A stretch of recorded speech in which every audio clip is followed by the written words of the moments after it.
Насосная станция под номером 2 обеспечивает питьевой водой центр города, а также район Маяка, Нижние Шеры, молзавода и Кипарисовой рощи. По словам главного инженера водоканала Мираба Анкваб, на отходящей от станции 500-миллиметровой трубе образовалась трещина, из которой вытекало более 2 скважин воды. Так удачно сложилось, когда утечка была, там две трубы, две 500-миллиметровые трубы, они перехлещиваются.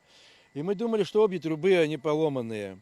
Но оказалось, что одна целая, одна только трещина образовалась сантиметров 35-40. 2 сентября с самого утра на месте работала аварийная группа водоканала. По приезду специалистов выяснилось, что основная часть работы предстоит сварщику. Сварщик, он быстро операционную сварку вырезал, заварил сварку, и вот в районе около часа дня мы уже набрали воду и запустили воду в город.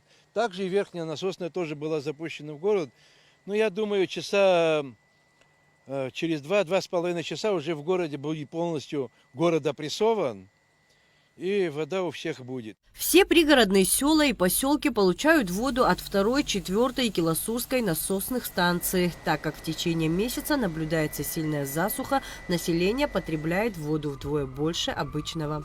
Они свои шланги, трубы открыли, чтобы поливать свои участки, огороды. Многие просто вот так вот охлаждают двор, просто бетон охлаждают, шланг лежит. Прошу население Сухумского района, которые питаются с этих водоводов, чтобы немножко прикрыли. Нужно отметить, что авария произошла на старых водоводах, а рядом с ними уже проложены новые пластиковые трубы. Со следующей недели начнутся работы по их подключению к насосным станциям, отметил главный инженер водоканала Мираб Анкваб. Вот со следующей недели, наверное, мы начнем, мы уже точно решили начать подсоединять, пересаживать на новую трубу.